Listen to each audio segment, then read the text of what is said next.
All right. Good morning, Mr. Lockridge. Hey. So you're charged with terroristic threat. You're facing up to 6 months in jail and or a $2,000 fine. We're going to do probable cause. You have the right to remain silent. Anything you say can or will be used against you. You have the right to have an attorney present. If you cannot afford one, one will be appointed to you, sir. Yes, Judge. On November 20th, 2024, the officer was dispatched to a group home in Harris County, Texas. Upon arrival, the officer spoke with the complainant, who advised that after her and the defendant, another resident of the home, got into a verbal argument, the defendant told him, "I'm going to fuck you up." The complainant stated the defendant then went outside, grabbed a bed frame, and stated he would tear this place up. The complainant advised he was not in fear, but advised he would like to pursue charges because he perceived the statement as a threat. He's not in fear. Yes. You know? All right. I'm going to find no probable cause on your case, Mr. Lockridge, but be careful. Yes. You know, when you get upset and you say things that you really don't mean, they can get you in a lot of trouble, right? Have patience. It's not hard. And if you get upset, walk away, find another release. But sticks and stones may bring you back to us, and you don't want to come back here. All right? Okay, man. Just take a seat for me, okay? We'll Please. dismiss it, Judge.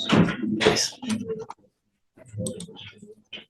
The one you, Ron Barnby was in jail in Fort Wayne County. Oh, we reinstated? Okay. Here today because you wanted to bond conditions. Good morning, Mr. Barnes. Good morning. Sorry, David. Sorry. Go ahead. You made it out. Yes, I did. Just, we're not asking for much, man. Just be careful, behave. Don't do anything you shouldn't do, you know?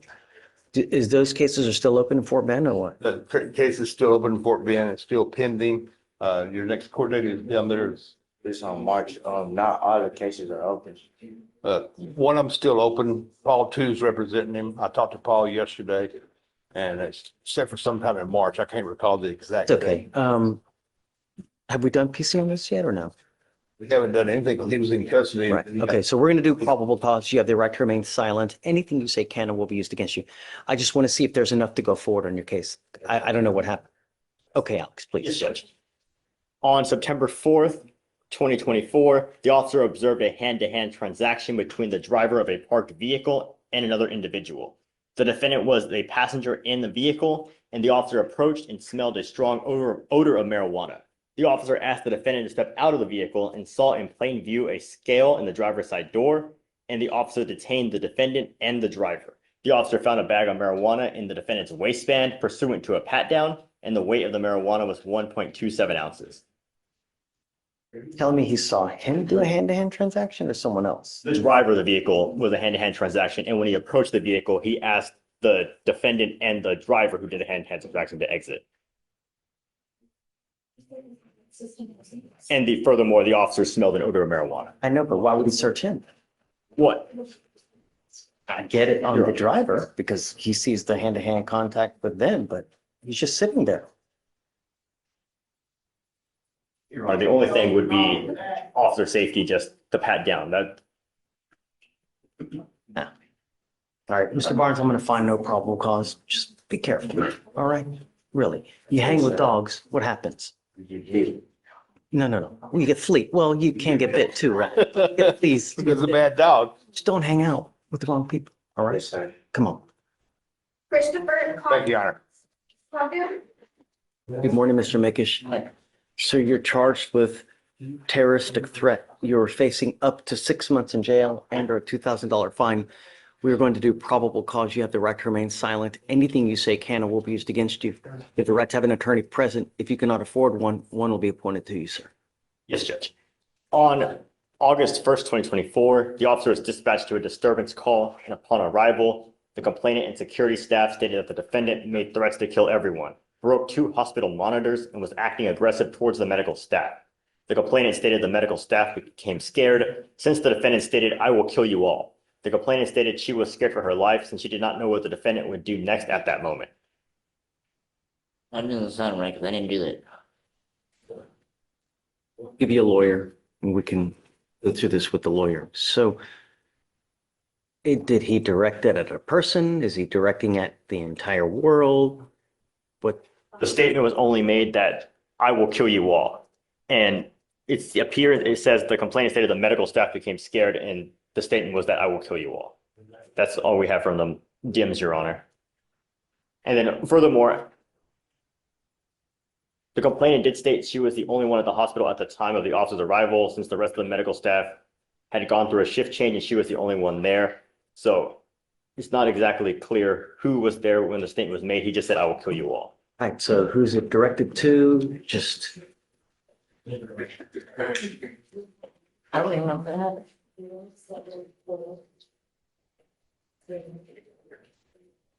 The DMs does state that the defendant started to act aggressive towards the medical staff. and So I think it, that's why she was scared, right? it appears that because the follow on saying the defendant was, the complainant said she was scared and the medical staff was scared since he stated, I will kill you all. So it appears that it was directed towards the medical staff as he was acting aggressive towards the medical staff. It appears. Because there's just two A distinct hunch. There's two distinct sentences, Your Honor, where he acted aggressive towards the medical staff and the complainant stated the medical staff became scared since the defendant stated, I will kill you all. I thought he did time for that too.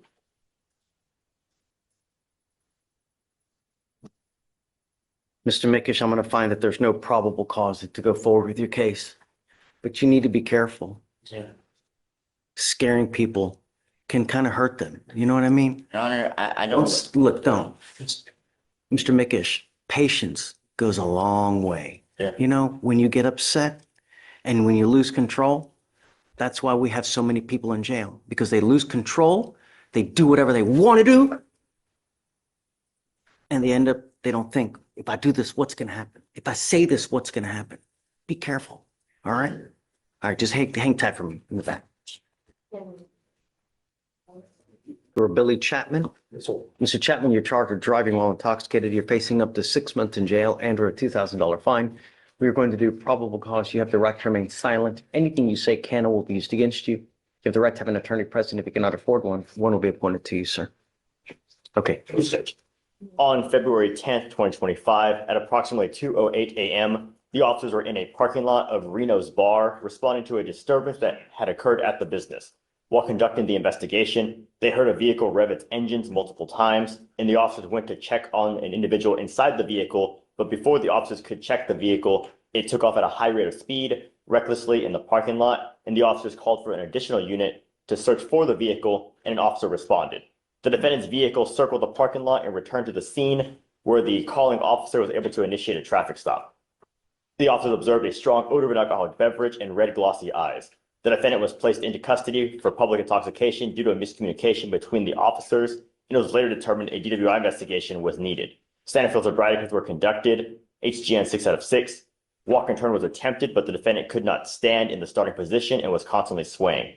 For the one-leg stand, 3 out of 4 clues were observed. The DIC was read, and the defendant consented to breath. The results were 0.154 and 0.149.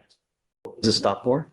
So they responded to a disturbance and they heard a vehicle rev its engine and he took off at a high rate of speed. So then they attempted to get it to reach that vehicle because it took off in the parking lot from what they describe a high rate of speed recklessly. And then it came back and then they make Traffic infraction?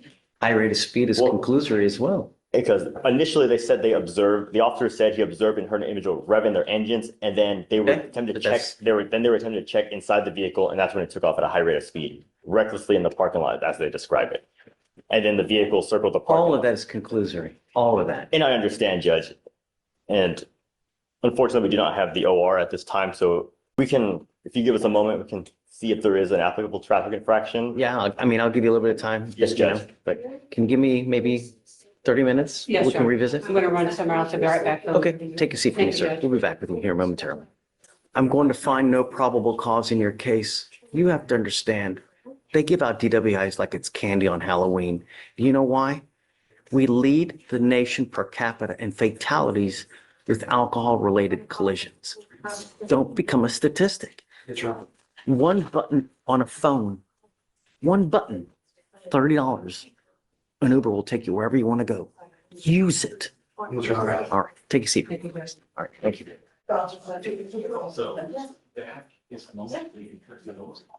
Morning, sir. Sir, you're charged with unlawful carrying of a weapon. You are facing up to a year in jail and or a $4,000 fine. We are going to do probable cause. You have the right to remain silent. Anything you say can and will be used against you. Shh. You have the right to have an attorney present. If you cannot afford one, one will be appointed to you, sir. Yes, Judge. On February 5th, 2025, the officer responded to a suspicious person with a weapon on 5900 Gulf Freeway.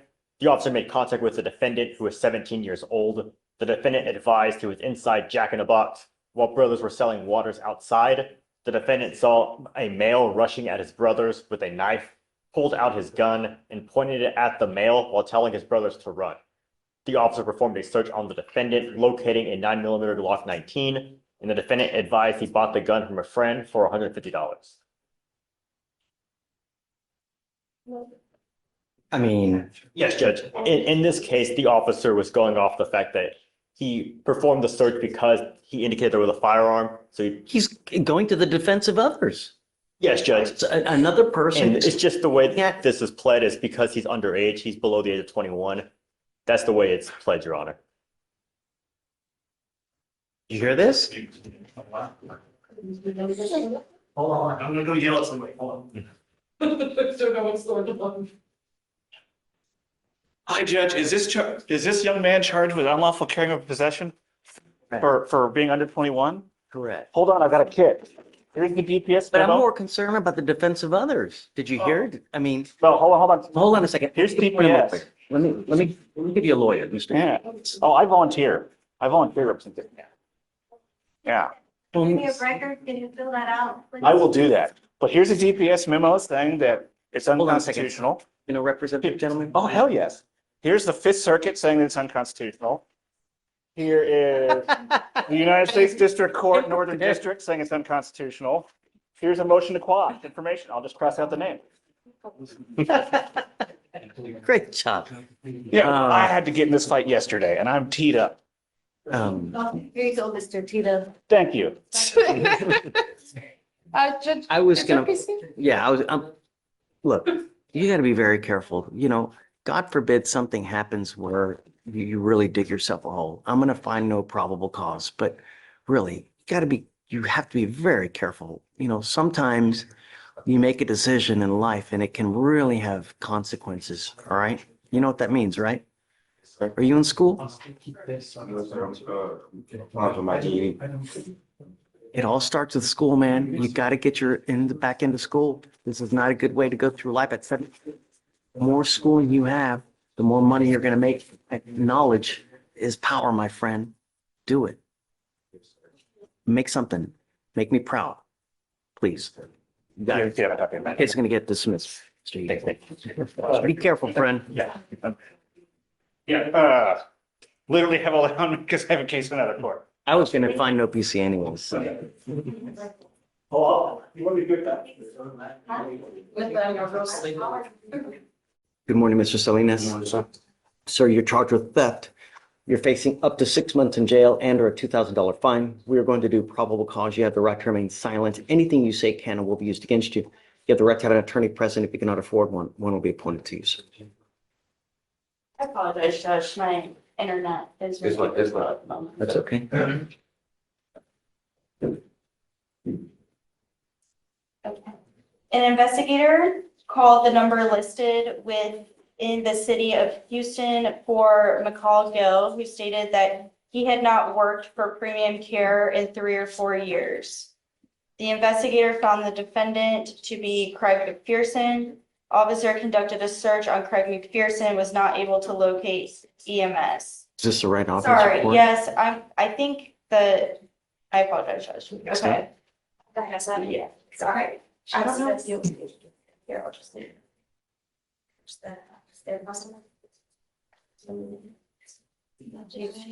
And I think it might be out of order. Oh, yeah, that's the fan right there. Okay. Is it crotch or something? Sorry. No, Your Honor, just our notes are all backwards, so that's on me. I'm sorry. There it is. On May 23rd, 2023, the complainant made a report that his scooter was stolen and it was worth approximately $600. The complainant provided the serial number. On August 5th, 2024, the officer received a hit from Leads Online, which noted that the defendant pawn the scooter. The officer went to that easy pawn location at 12-12303 Bel Air and met with the complainant, who stated that the defendant pawned the scooter for $100. The complainant was able to provide the officer with the defendant's driver's license, and surveillance video showed that the identity of the defendant matched the video. Yeah, but driver's you know that license. he took the scooter from the place, from wherever it was, you know? How do we know that someone didn't give it to him? You know, I get it that he's pawned. I mean, perhaps, you know, possession of stolen property, but theft.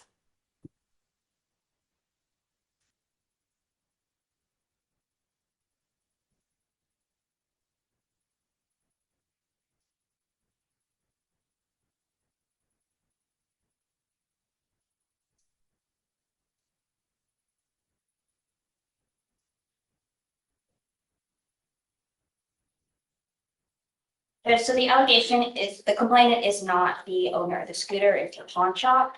So the allegation here is that the defendant, Was charged with theft, right? So he has to steal it. by acquiring or accessory. Oh, Like you have to acquire. yes, Your Honor. Reading So the- here, all he's doing is he's pawning it. Ramsey? You know, it's a specific intent crime, so we have to, you know, The intent to deprive the pawn shop. So I think, well, the pawn shop is not it's the person who owned the scooter, which would be Mr. Elatari. That is the actual complainant because it's his scooter that gets stolen, but we just don't know who steals it. We know that he pawns it, right?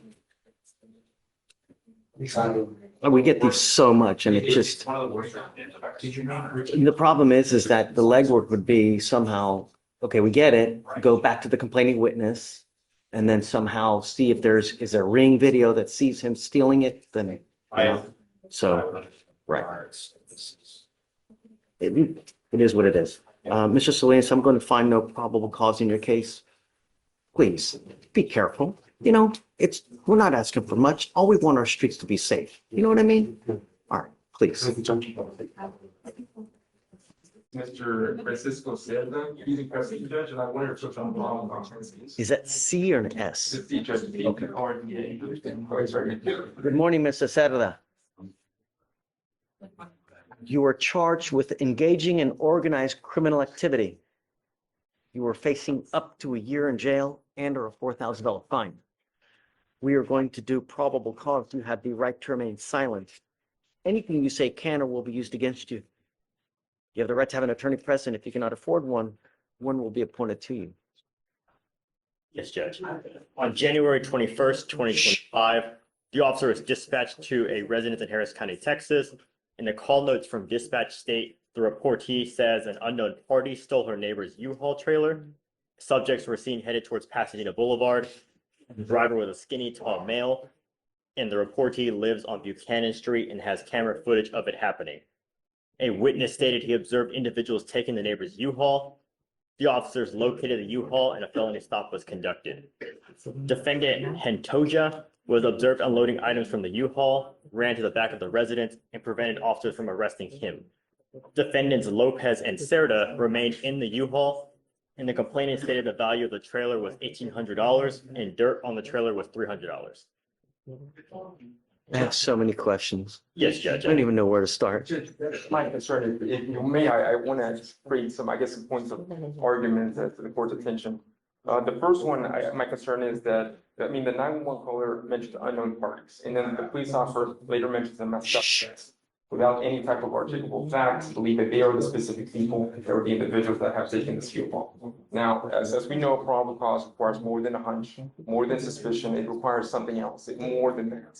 And that seems that that's all that the things, at least under the four corners of the things, allege that my client was involved with this alleged theft. I mean, remember, like, so when they start an investigation, sometimes they just don't have everything and facts develop in time. Right. Here, we have a call that several people have stolen a U-Haul, Yes, Judge. and And they've given a description of a tall, lanky person, yes, right? Yes, Judge, and respectfully, we defer to the court because all it says in the DIMS is that the defendant Serta remained in the U-Haul. There's no further information regarding Serta. Where was he in the U-Haul? Was he in the actual U-Haul? Was he in the truck that was driving the U-Haul? How was he engaged in this alleged criminality? Like, And Your what Honor, can you just, does mere presence impute criminality? No, Judge, and that's exactly right. Texas law says that mere presence is not enough. to Dude, bring trouble. I'm with you. Oh, yes, sir. But, so, we're not arguing against that, Your Honor. And like I said, we defer to the court because we don't have that information. We'd have to await the OR and we don't have at this time. no, So- but I'm not gonna sit here and Yes, hold Judge. someone. And that's why we defer to the court. Let's look at what the statute says, because, you know.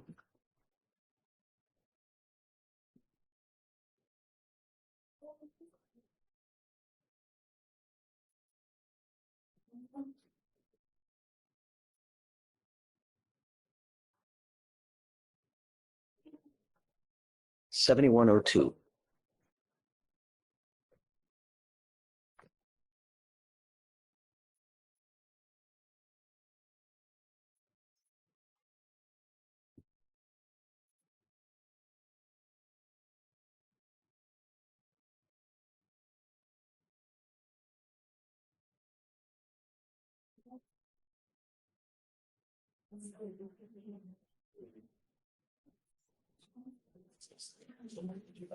No. Magistrate. There's no information that gives for this defendant at all. And we have no OR. So just, that's the degree file. You looking Yes. it was great.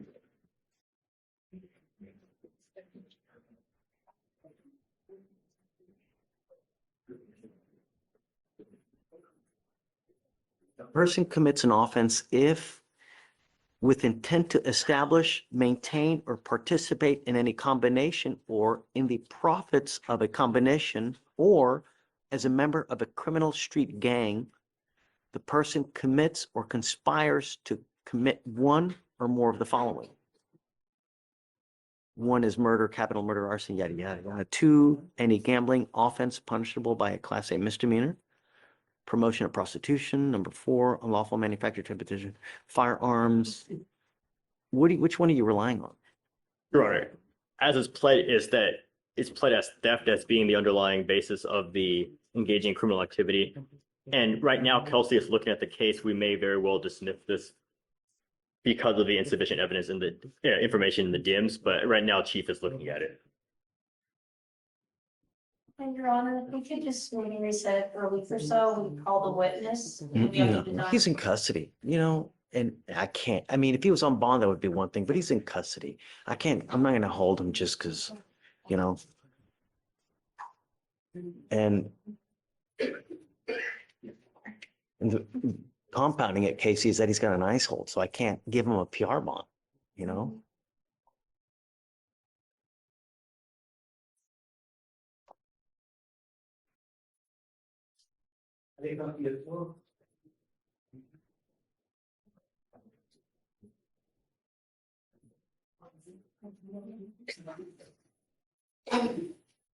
I would just need, I just need a little more time, Your Honor, to dismiss it right now. Yeah, I'll find no PC because I just don't think it's there for now. And then if you find something later on, you know, by all means, but all right, Mr. Sird, I'm going to find that there's no probable cause to go forward in your case. Just, Mr. Serta, be careful who you hang out with, you know? Okay, all right, for sure.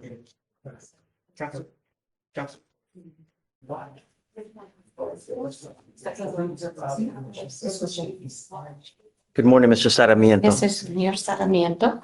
You were, Bien, señor Sarmiento. you were charged with criminal trespass. You were facing up to 6 months in jail and or a $2,000 fine. Dólares de We are going to do probable cause. You have the right to remain silent. Anything you say can or will be used against you. You have the right to have an attorney appointed if you cannot afford one. Si no puede ocupar una. Yes, Judge. I'm going to go slow. Yes, Judge. Más escucho. On January 5th, 2025, the officer became aware of a stolen vehicle via a flock alert. The flock alert was for a listed stolen blue Hyundai. Mantén azul. The officer checked the vehicle's license plate and observed the vehicle stolen as of December 21st, 2024. The officer observed the vehicle turning northbound onto East Tex Freeway, taking the ramp heading north on East Tex Freeway, and ran the license plate, confirming the vehicle to be stolen. A traffic stop was initiated. The officer announced themselves as HPD while giving command to turn off the vehicle and place hands out of the vehicle. The defendant, the front passenger, was the last to exit the vehicle, and the officer made contact with the complainant, and the complainant stated he did not know the defendant, did not give the defendant authorization to operate the vehicle. What? So they found the stolen vehicle, Your Honor. How does he know that it was stolen? And Your Honor, there's no need for him to know this vehicle. There's no requirement he knows, only that he's in the vehicle without permission from the owner. And the owner said he does not have. How does he even know that the person driving stole the car? Well, he doesn't know the defendant. He doesn't know, he didn't say he know he's stolen. He just didn't know him, did not give permission. You're telling me that he's in a car, he doesn't know the driver, and Right, the complainant just said that in regard, he did not know the defendant, did not give. I understand that, I get that, Yes. but, so he's he's a passenger in the car, and they charge him with criminal trespass. And in the DIMS, it says that he doesn't even know the driver. So how would he even know that the car is stolen? How do they know each other? How I'm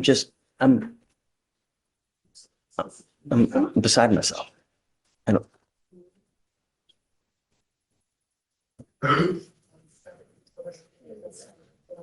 When a criminal trespass requires some kind of like notice that, hey man, you know,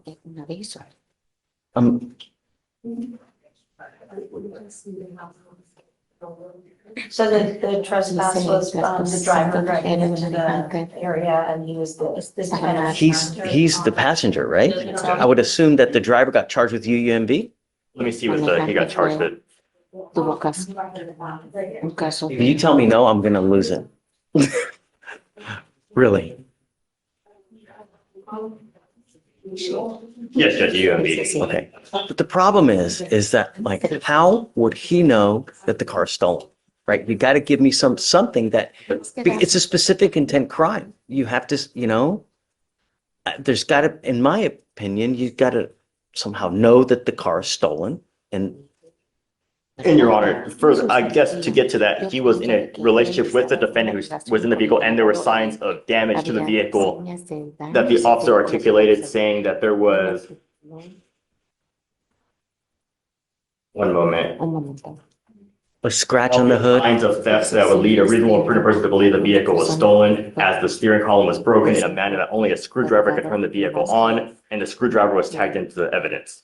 So there was damage from a screwdriver in the vehicle indicating that it was stolen, and this defendant was in a relationship with the driver of the vehicle. And then furthermore. Did you just tell me that they didn't know each other? No, the complainant does not know the defendant. Oh, okay. I thought you also said that the driver and. No, Your Honor, and it may be misunderstanding because of me, but it's the complainant saying he does not know this defendant and did not give permission to the defendant to operate the vehicle. So there's enough there that a reasonable person would believe That the he's in a stolen car. Stolen, yes. So the steering column, was it? was broken, and the officer said that in a manner only a screwdriver could turn the vehicle on.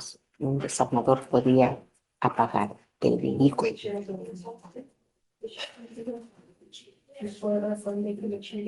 See, I don't know, because when I was young and dumb and 17, and, my friend had a CJ7, you ever been in those Jeeps that are just jalopy Jeeps, right? Yes, They yes. always broke down. They always had a problem. We always, Jimmy rigged it as well, In this case, Judge, I believe there would be enough for PC because we have a vehicle with evidence of breaking into the vehicle with that damaged steering column. I've been in vehicles like that before. And we furthermore have a complainant saying he doesn't know the defendant in the vehicle. No difference to me. That goes to the element of without, for the criminal trespass, it goes to with knowledge that it was Nah, no, I'm sorry. I'm gonna find no probable cause. I'm sorry. Que no hay razón probatoria. Be careful. When you hang with dogs, you get fleas.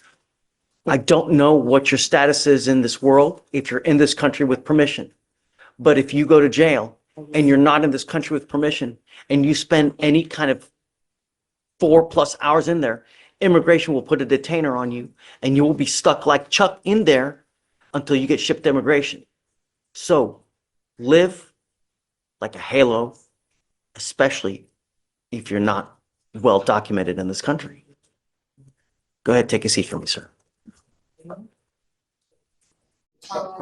Greg. I'm here. I'm back on Mr. Zenon from yesterday. Okay. Morgan, I don't, is this yours? Remember, we're back on Xenon, or?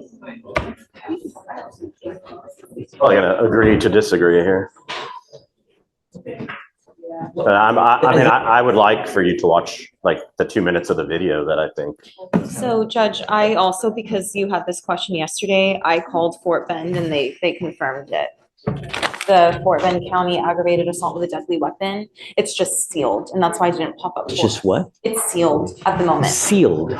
Is it a new case? Is it an It old was case? just filed in November, Judge. Wow. But the offense date was in March.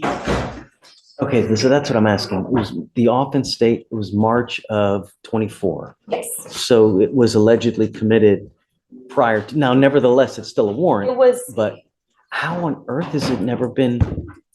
it's because, so they'll unseal it whenever an arrest happens, Judge. The case was filed, but he had 2 other charges in this county, even that he caught even after that one. I'm so confused. You know that there's a, Fort Bend knows that there's a felony warrant, a dangerous felony warrant, and they failed to execute that warrant over and over. He's been on probation. He's been meeting with his. Dating in here that he's got on 2 years probation for, and then had also a UCW here that he caught after that. And another assault of a pregnant person that he caught here after that, and then another UCW that he caught here after that. So he had just a string of cases, and I mean, the list goes on. But there was just a string of cases that he caught even after that. So I guess they just never, I don't know. I will tell you the shenanigans from my experience that Fort Bend does. So if they think they're going to TDC, I have seen them let them go to TDC, wait till they even make parole or discharge or finish that sentence, right? And then they're out and they go, oh, now we're going to file you. And then parole goes, oh, now we're going to revoke your parole. Those are the shenanigans that I've seen. Judge, And this has been going on for years out there, like prior administration continuing. But I mean, I guess ultimately at the end of the day, even if that happens, like, let's just say the parole board's going to look and see that it was like extremely old, right? I would have a thing. So you're gonna extend him for 6 months, Yeah. but you want a short reset. very short reset, like 3 maybe days. no, like 2 weeks, 3 weeks to make sure that he's paying. Okay, great. 2 weeks, 3 weeks, that's around how- holiday. So can I make it like 4 weeks? Okay. Yeah. Hey, so Joe, should, oh, Joe, yes, sir. so what I'd like to do is, I guess, set it every couple weeks to make sure that he's paying into the registry, to make sure that he's paying. First time he doesn't, then. Okay. So. Oh, what's that? So, excuse me, Shatoria said that he can't make payments to the registry. He's gonna have to pay it in full. So he's gonna have to. What? Joe has to. So how do they say that he's got 2,200 then, or 2,100? So he has 2,200 saved. He told him I have 2,200 in my Oh, bank. So So. he's gonna bring that to my office on Monday. And then I'll stick that on my IOTA account. perfect. Then I'm happy to do it that way. Okay. If I so trust you, Mhm. if you tell me that he's been paying you Yes, sir. I'm happy. Okay, sir. So let's do this. Let's set it to Monday. I want to know that he's paid you that, at least that amount. Okay. And then we'll set it every, 2 weeks after that to make sure that he's paying you. And it doesn't have to be much, it could be, 50, 75, $100, but I want to know that he's faithfully paying it off. And then, or we can, calculate or have him tell me what is a reasonable amount every 2 weeks. Yes, sir. And then Parents gonna be waived every 2 weeks? if he pays, Okay. if you pay. the first time he I fails don't, I'm not gonna read it. Doesn't matter. is in, I mean, it doesn't matter. It's on video. It So I'll doesn't make a matter. note. Okay. Parents required, but put a note correct. if he Right. pays. On video, guys. Like, I watched it. I'm not crazy. Like, this, it's on video. Sorry to keep Let's debating. talk to Judge about it. Okay. You're still upset? Yes, I watched the video and I'm even more upset, Judge. So Judge, we just want to address some of the questions that defense and you had yesterday. Defense was saying that he felt that interference statute was overbroad. We found case law saying that it's, or vague, that it's unconstitutionally vague. We found case law saying that it's not unconstitutionally vague. It's from DeContal versus State. I've tendered it to defense. Can I approach Sure, Judge? I gotta imagine that if it was unconstitutionally vague, someone would have challenged it and it would have, Well, maybe I haven't had my case yet. Okay. and, I'm happy for you to make new law, always. Judge, did I hand you DeContal versus State? I did, just, The Canto, yes. yeah. Oh, look, it's out of Court 8 in Harris County.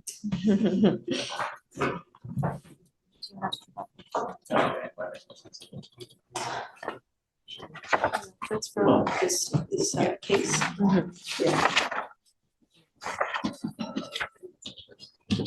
So why are you saying that there's no PC in this case? Is there PC for something else? Yes. Is there for the interference with public duties? No.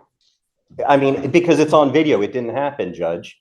Like, so they get calls for an assault, a disturbance, whatever. You're telling me the fact that they're saying he goes plank in the car while He doesn't. being arrested He doesn't does happen? not go plank. It's on video, Judge.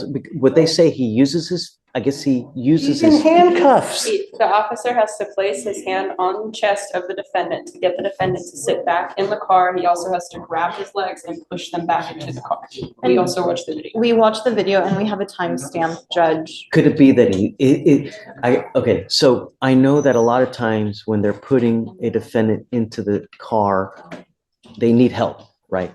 They're unable to do it by themselves, or is he actively resisting getting into the car? He tried exiting the vehicle, Judge. And No, that's he- why they had to push him back into it. He leans forward. He's yelling at his mom, record, call. The third time they have taken him out. This is 3 times. They put him in the car and they take him out so they can search him. The cop is sitting there going, oh, well, search him again. We can search him 20 times. If you feel you need to search him 20 times, search him 20 times for your safety. The cop doesn't even know what he's charging him with. DA hasn't been caught. The cop's sitting there going, we're getting you for resisting transport. Resisting transport. That is what the cop thinks he's taking of it. DA, Officer Singh, it's a 27-minute video. Okay? At no point is the DA's office called to this point. Okay? That happens after. Fine. For an assault, they can argue. I can argue case law. Ford v. State, specific articulable facts of crime may have occurred. Fine. They are there on an assault. Okay? They didn't take an assault. So then they detain him, right? They find that he has the warrant. So, okay, you're taking him in on the warrant. Fine. Judge, it's common for officers to conduct an investigation before they call intake. That's not an abnormal thing. Yeah, I mean, that's neither here nor there, but the question is he impeding the arrest or the function of arrest? Because I guess that you guys are basing the interference on the fact that he's not allowing him that, what's his name again? Xenon, Your Honor. Mr. Xenon is not allowing the officer to arrest him by putting him in the car. Respectfully, Judge, the officer doesn't even have to be arresting him. They just have to be looking into any legitimate matter. And then he's interfering with that. And I will say, if he'd already been in the car 3 times, like defense pointed out, I would think he wouldn't need help getting in. So to us, it appears as though he's trying to push out. The officer has to put his hand on his chest to push him back into the car and then take his legs and place them into the car. He was cooperative the whole time. He's on his mom. If anyone's aggressive, it's the cop from the beginning. Judge, the And cop- I ask at the court's discretion, watch the video. You only need to watch like 2 minutes, the 13 to 15 minute mark, Your Honor. I mean, that's all you really need to watch on this. Judge, Watch or no? We can watch the video, Judge. Cue it up. Let's watch. Can you put it on the screen somehow? So we can all watch? we can just go to the back and watch it. Do you want to hook it up? I don't, because he has issues hooking his computer up to the technology. Can you load it up on your? It's this one.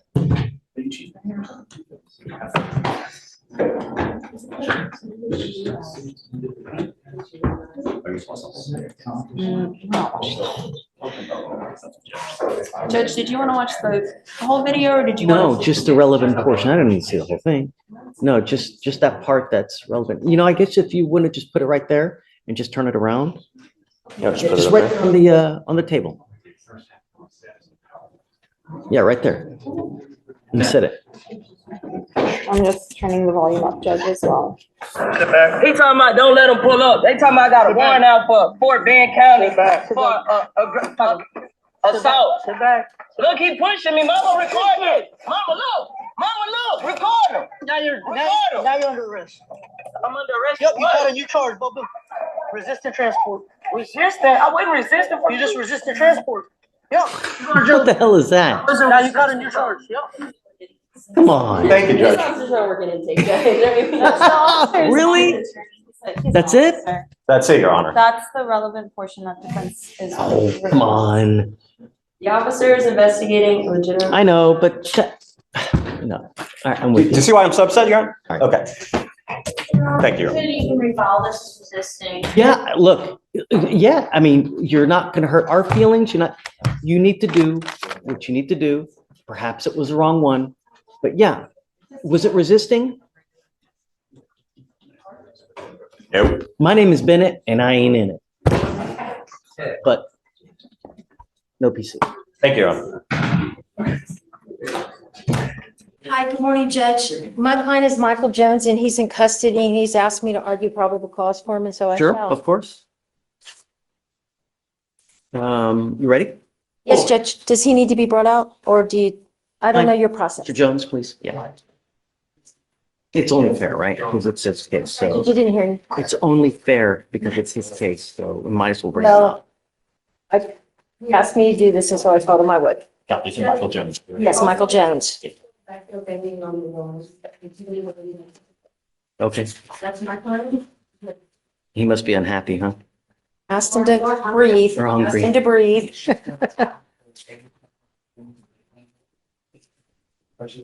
You said Jones, right? Michael Yes, Jones? Judge. Michael Jones, 254-6980. Good morning. How are you? Hey, buddy. If you're banging on the door, you got to be careful because you break something, you're gonna catch another charge. So be careful banging on those windows because they break very easily. All right. So you were Michael Jones. Mr. Jones, we're talking about you, so that's why I wanted to bring you out. It's only fair that you get to hear what's going on with your case. Your lawyer wants to challenge probable cause in this case. You're charged with interference with the duties of a public servant. You are facing up to 6 months in jail and or a $2,000 fine. That's what you're charged with. I don't know. So I'm going to have them read and we're going to do probable cause to see whether we're going to go forward or not. Okay? Okay. What happened? On January 10th, 2025, the officers in official uniforms and riding in a marked patrol vehicle were dispatched to a disturbance at a residence in Harris County, Texas.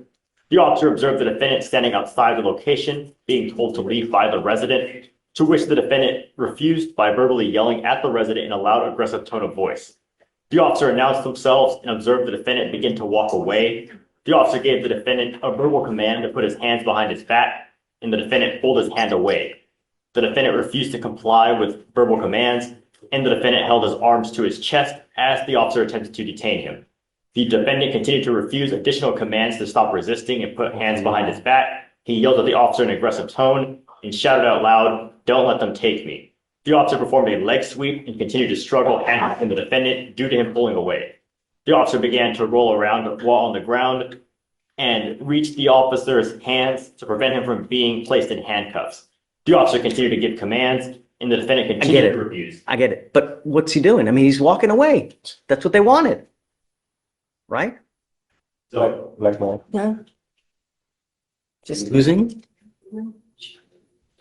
So, Your Honor, in this case, to read the full dim, it was the disturbance call, and they said they observed him standing outside the above location, being told to leave, and they observed him verbally refuse, and then. Right, but then cops get up there. And then they observed him begin to walk away, and it says they approached Jones and observed he was intoxicated in a public place based on his slurred speech, pupil size, and. Didn't say that. That was in the complete dims, Your Honor. And then it Do you know says. about that? And Yes, aggressive Judge, behavior. but Okay, I go have my ahead. argument prepared. Judge, my argument is exactly what you started to say. There's some sort of disturbance. Somebody's asking him to leave. They're yelling and screaming at each other. Police coming up and saying, "Hey, I'm the police." You can walk away from that all day long. My client did walk away from that. My client's loud and emotional, as you can tell here today. You're allowed to walk away emotional, yelling, screaming, even using profanity in this state if you want to. Then the cops come up to him and suddenly there's some kind of unfounded allegation of intoxication. There's absolutely no facts other than that statement. "I smell marijuana. You look intoxicated," because it looks like he walked away and the cops didn't want him to walk away. And so now they need a reason to arrest him. My argument is based on if he's charged with interference with a public servant, that doesn't come until later. He has to be lawfully arrested and lawfully detained or lawfully with the police before that even occurs. Walking away when a resident tells you to leave and all you've got in your sworn statement is, "We identified ourselves as police," so what? Everything that happens after that is fruit of the poisonous tree. So they go up and they see that he possibly could be intoxicated. So does it go into a potential public intox investigation? If it does, they need to announce that. You can't just walk up to me and say, "I'm the police, stop." We don't live in that kind of society. "I'm the police, I need to investigate you, so therefore stop," all day long. "I'm the police, we're investigating, I need you to step aside, sir, so I can investigate this matter," all day long. But hey, I'm the popo. So the reasonable suspicion we have is they begin to investigate what? So A criminal trespass. they're called, yes, a disturbance, and they saw him yelling, being aggressive, and then as he walked away, that's when they saw. So signs. the trespass investigation ceases because he's leaving. Yes or no? It's not specified to be a trespass, Your Honor. It's specified just to be a disturbance. That's what it is. Okay, but it's a trespass that they're investigating a trespass, right? I mean, for all intents and purposes, isn't that what it is? The investigation begins as a trespass investigation because he's there. Homeowners asked him to leave. He's refused to leave. So cops come and he begins to leave. So at that point, all should have ceased. But the cops go up to try to. Yes. Well, in this case, Your Honor, it would be that, yes, he attempted to leave, but once the officers arrived, so they would still need to investigate to determine if the trespass even occurred, to determine, He's leaving. He's walking. He's leaving. Right? It's like, here, let me come and mess with you more. That would only. Right? So it's like adding fuel to a fire. But they still have grounds to investigate, and furthermore, with the further signs of possible public intoxication, it would give them further grounds to investigate. That's because they're going up to him to mess with him. Well, they're going up to investigate what they saw, him refusing to leave, and he leaves. He only left once they arrived. So with maybe potential fear of apprehension, that's when he decided to leave, which it wouldn't be. It wouldn't undercut their ability to investigate what they had observed happen in front of them regarding that public or that disturbance that they were called about. They still need to figure out what happened there and if there was a trespass to begin with. Judge, you can't flee a trespass. The way you comply is by fleeing. Well, we don't know it was a trespass. It was a disturbance. We don't always specify the disturbance. I'm going to find no probable cause. You understand? Mr. Jones, be careful, man. We have enough drama in this life, don't we? Yeah. You don't like to wear orange, do you? Be careful where you go. Be careful what you do. Yes, sir. Everyone's always out to get you, man. Don't let them. All right, man. Good luck. Thank you. Unless you. Thank Thank you, hear what happened. She said you'll be. Thanks. Hey, Judge. I'm approaching on a fugitive case, Mr. Francisco Martinez. Okay. Got it. We have the interpreter here, Ms. Celeste. This is one where I think they arrested the wrong guy, so he's going to be released. The only issue is this might pop up in the future, so I don't know if where he gets the not me letter. He has to go to the demanding jurisdiction, ask the judge, or it could be the prosecutor assigned to the case saying that this is my face attached to this government name. I have a different FBI number, whatever they want to pick. I don't care. But, you know, because it's the same date of birth, so that's going to be irrelevant for the not me letter. Are you how do you know? Did you do Tattoos and FBI number and mugshots. Okay. It's a common name, and I Yes, guess it's a very common name. I guess common-ish date of birth. Ish? Or the same date? But no, it's same date of birth. It's just we had one happen last week, so 2 in 2 weeks is kind of unusual. Yeah, I would say so. So you're definitely going to file a nollie now? I already filed the dismissal. Okay. So where is it that he goes? I don't remember. Where is it that he goes? To get that letter? Jurisdiction. Yeah, that's the thing. I Oh, think, but where? I don't even remember. Illinois. Wait, sorry? Oh, yeah, that's where he's from. That's where he had to get it from. So he's gonna have to go up there. Right. Where though? Is it at Will County? No, is it at a sheriff's office or? No, it's gonna have to be by the court or the prosecutor, because they're the ones attached to the case that they're going for. Because ultimately it's the warrant, and if the warrant's recalled, it makes it all irrelevant. But Morning, Mr. Martinez. You have a very common name, and there are a gajillion Francisco Martinez's out there. There is an unfortunately, there is someone wanted in that jurisdiction that has your name. And you see now that you've been wrongly arrested, you're going to be released today. The fear is that this continues to happen. So I don't know, there are methods out there.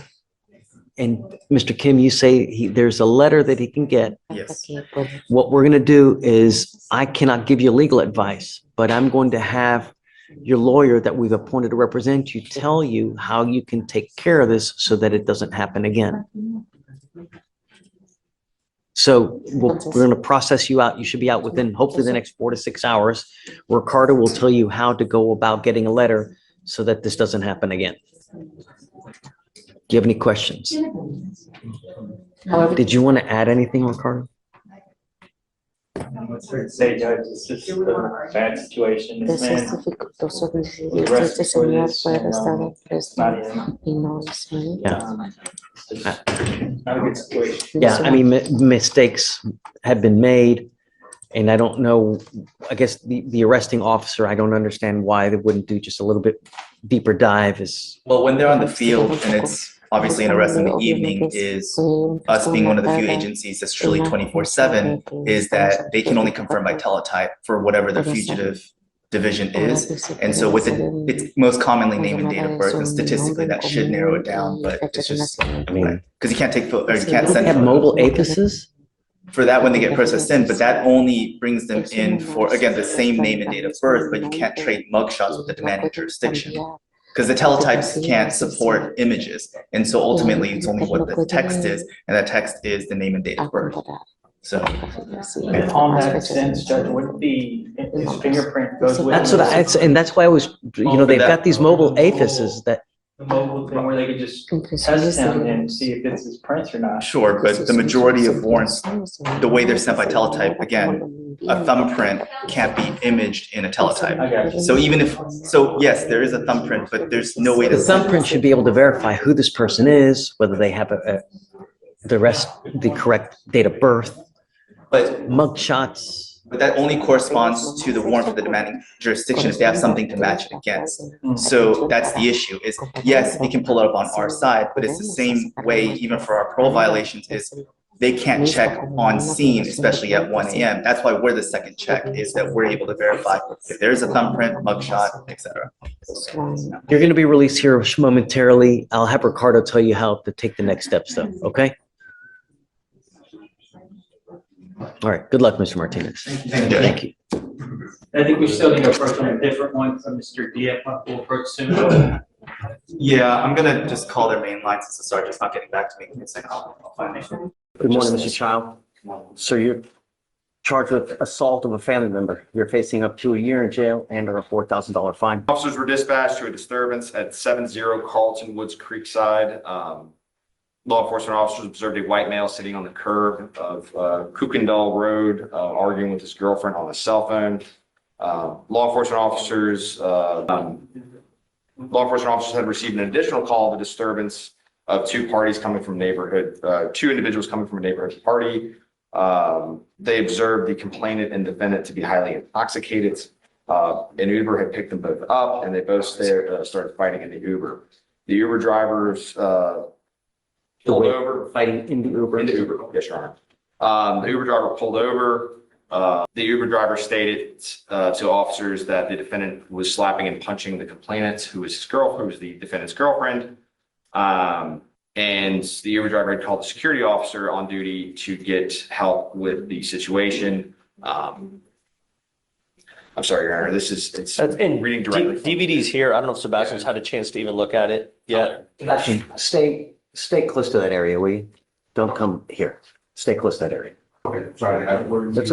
So we're just doing PC. All I've heard so far is that they're both highly intoxicated, arguing.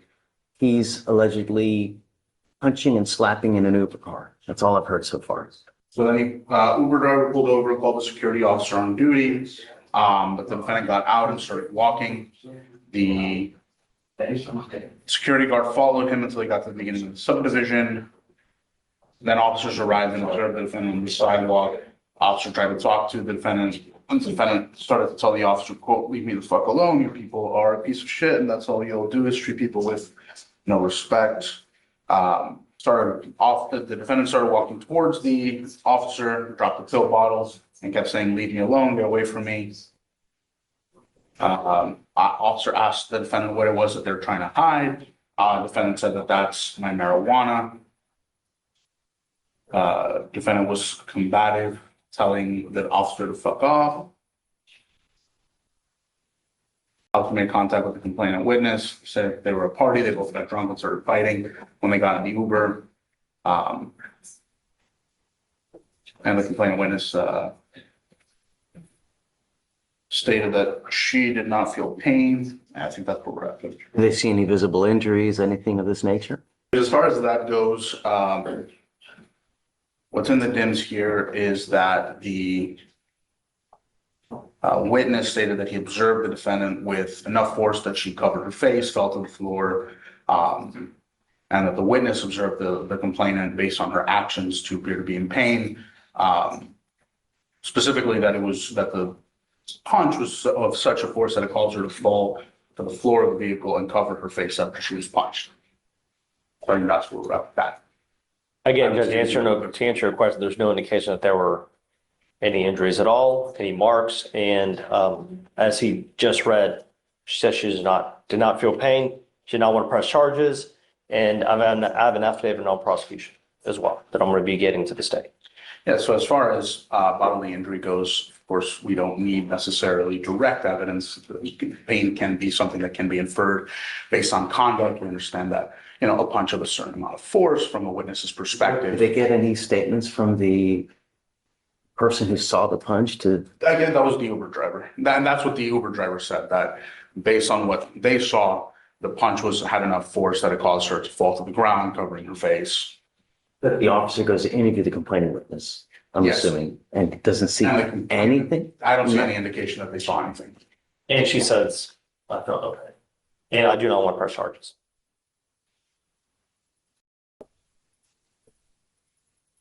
Mr. Child, there are people in life when they drink, they're the life of the party, they're fun to be around. And then there are those when they consume alcohol, they turn into aggressive, mean son of a bitch that just They have no business drinking. If this is you, don't drink. You have but one life. You start racking up cases, you start racking up convictions. All you're doing is you're hurting yourself. You know, be nice and good things happen. You're aggressive to cops. You're aggressive here. I mean, the only reason I'm finding no probable cause is because they wrote this report completely, just utterly terrible. And it's over and over and over. But